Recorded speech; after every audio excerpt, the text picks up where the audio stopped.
Hi guys, welcome to your channel Banwal Tutorials Knowledge Wisdom. Here I am Vikas Kumar Banwal. You are watching the most important class, which is the UGC NET Commerce Paper 2 or UGC NET SET GRF Commerce Paper 2. Now friends, let's see what are the most important 10 questions and one special topic. Today we are discussing the special drawing right and top 10 most important questions. तो चलिए class की शुरुआत करते हैं। तो मैं आज आपको 10 महत्वपूर्ण सवालों से रूबरू कराने वाला हूं, रोज की तरह आज भी। उसके बाद एक स्पेशल टॉपिक जो कि विशेष आहरण अधिकार से जुड़ा हुआ है, जो कि आईएमएफ की एक जो आधिकारिक मुद्रा भंडार के पूरक के लिए जो है ये एक आरक्षित परिसंपत्ति है। उससे जुड़ी हुई जानकारी आपको मैं साझा करने वाला हूँ कि कितने देशों की जो है ये अंतर्राष्ट्रीय मुद्राओं की एक टोकरी पर आधारित है, ये काम कर रही है, एसडीआर क्या है। तो इससे तमाम तरह की जानकारी आपको मैं देने वाला हूं। तो चलिए क्लास की आज की शुरुआत करते हैं। तो वो आगे मैं बता दूं कि यदि कल का क्लास आपने नहीं किया तो उसका लिंक मैं शेयर कर दे रहा हूं, तो आप जुड़ सकते हो। कल का क्लास बिल्कुल फ्री ऑफ कॉस्ट में ये क्लास करवाई जाती है। Everyday UGC net commerce paper 2 की जो है 8 PM मंडे टू सैटरडे, तो आप सभी ज्वाइन कर सकते हो। 11:30 AM में टॉप 10 डेली करंट अफेयर्स की क्लास कराई जाती है, जो कि railway group D, NTPC, SSC, CHSL सभी तरह की परीक्षाओं के लिए करंट अफेयर्स जुड़ा हुआ सवाल आपको वहाँ पे सॉल्व करवाए जाते हैं। तो चलिए फटाफट चैनल को सब्सक्राइब कर दी, लाइक कर दी, शेयर कर दी। यदि नहीं हो तो बेल आइकन प्रेस कर दी ताकि ऑल काइंड्स ऑफ नोटिफिकेशन मिल सके। चलिए इसी के साथ आज की क्लास की शुरुआत करते हैं। जानते हैं आज का पहला सवाल। तो कुछ करंट अफेयर्स और कुछ इंपॉर्टेंट सब्जेक्ट्स जुड़ा हुआ को सवाल आपको मैं दे रहा हूँ। तो भारतीय रिजर्व बैंक के केंद्रीय बोर्ड में कितने गैर सरकारी निदेशकों की कमी है वर्तमान में? तो का 9, खा 7, गा 4 और घा 10। तो 7 जो है कमी बताई गई है। तो बता दूं कि कुल मिलाकर देखा जाए 9, लेकिन गैर सरकारी निदेशकों में जो है 10 लोगों की जो है होती है सदस्यों की संख्या, लेकिन अभी वर्तमान में 9 की कमी है। नेक्स्ट चलते हैं क्वेश्चन नंबर 2 की ओर।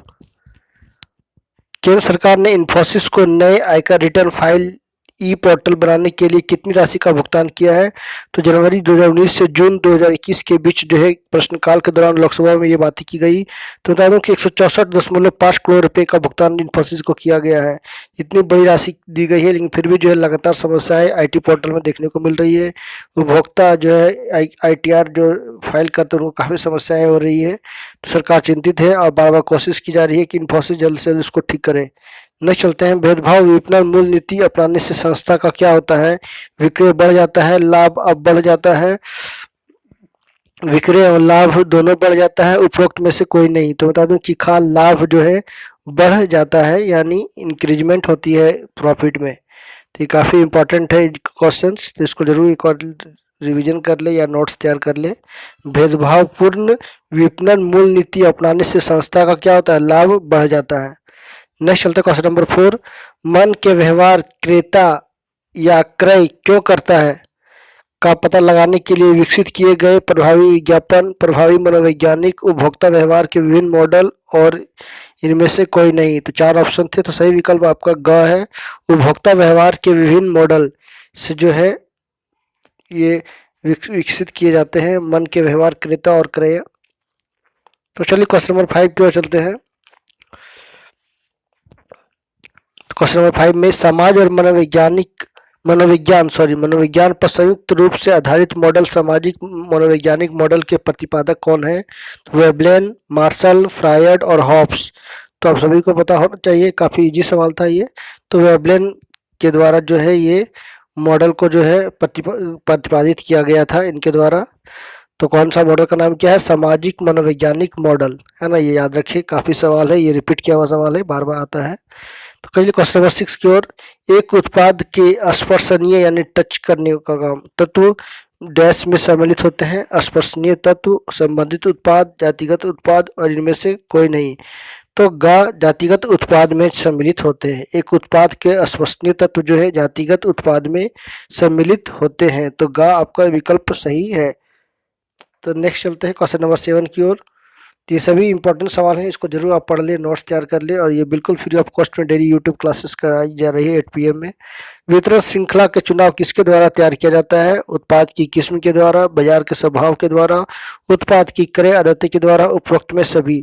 तो बता दूं कि ये जो है घ विकल्प जो आपका सही है। उपरोक्त में सभी यानी उत्पाद की किस्म, बाजार का स्वभाव और उत्पाद का क्रय आदतें, ये सभी जो है वितरण श्रृंखला के चुनाव द्वारा तैयार किया जाता है। ये सभी के द्वारा जो है तैयार किया जाता है वितरण श्रृंखला के चुनाव। नेक्स्ट चलते क्वेश्चन नंबर 8 की ओर। क्वेश्चन नंबर 8 में बात करूं तो एक ही श्रृंखला के सदस्यों के मध्य अस्वस्थ प्रतिस्पर्धा होने पर जो मतभेद होता है उसे क्या कहते हैं? क्षैतिज मतभेद, अनुलंबिक मतभेद, का और खा दोनों, इनमें से कोई नहीं। तो मैं बता दूं कि इसका सही जवाब जो है का होना चाहिए। क्षैतिज मतभेद जो है उसे कहते हैं जब एक ही श्रृंखला के सदस्यों के मध्य अस्वस्थ प्रतिस्पर्धा होने पर जो मतभेद होता है उसे क्षैतिज मतभेद कहते हैं। ये काफ़ी इजी सवाल था और रिपीट किया हुआ ये सवाल है, इसलिए मैंने एक बार दे दिया। नहीं चलते हैं वितरण की सबसे छोटी श्रृंखला क्या है? ये कभी नहीं आया है लेकिन एक बार रिपीट कर ले इसको।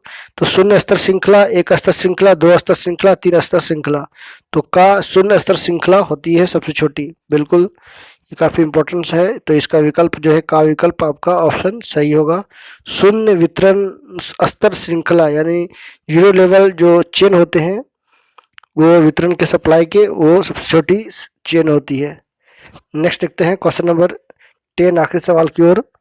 दो या दो से अधिक देशों में जटिल वस्तु विनिमय समझौते डैश में संलिप्त हैं, व्यापार में, प्रति व्यापार में, साफ प्रयत्न में, इनमें से कोई नहीं।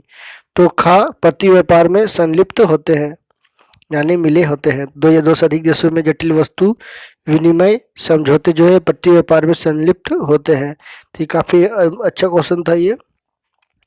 तो चलिए ये था आज का टॉप 10 मोस्ट इंपॉर्टेंट क्वेश्चन। तो चलिए आज मैं स्पेशल ड्राइंग राइट्स से जुड़ी हुई जानकारी आपको साथ साझा करने वाला हूं।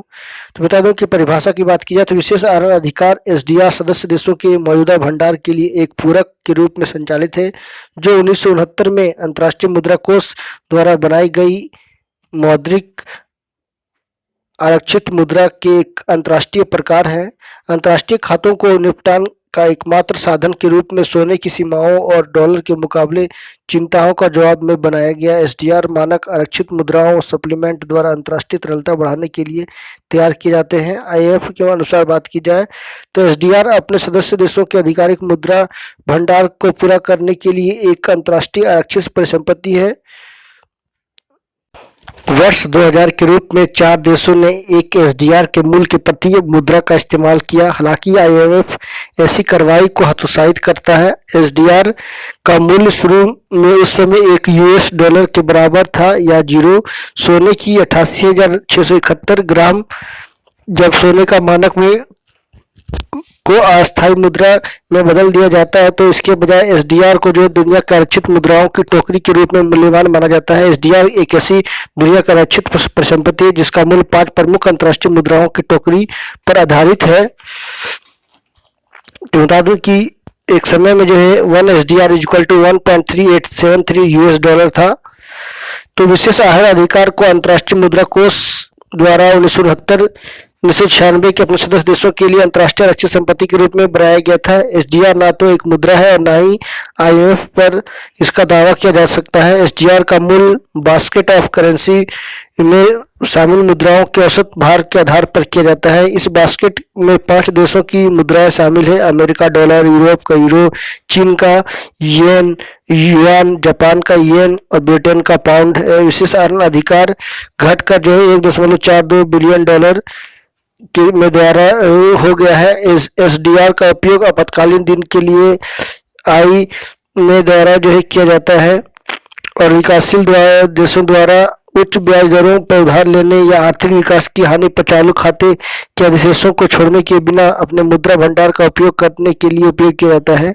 जबकि एसडीआर की बात की जाए तो खुद मुद्राएं नहीं है या केवल आईएमएफ के सदस्यों द्वारा ही पहुंचा जा सकता है।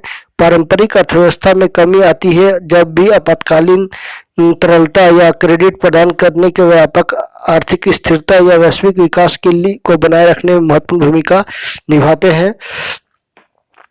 तो बता दूं एसडीआर ब्याज का जो एसडीआर होल्डिंग्स से भुगतान किया जाता है आईएमएफ ऋण के सदस्यों के कारण ब्याज की गणना के लिए उपयोगी की जाती है। एसडीआर आईएमएफ के द्वारा अपने सदस्य देशों को आवंटित किया जाता है और सदस्य देशों के सरकारों के पूर्ण विश्वास और श्रेय से जो है उनका समर्थन किया जाता है।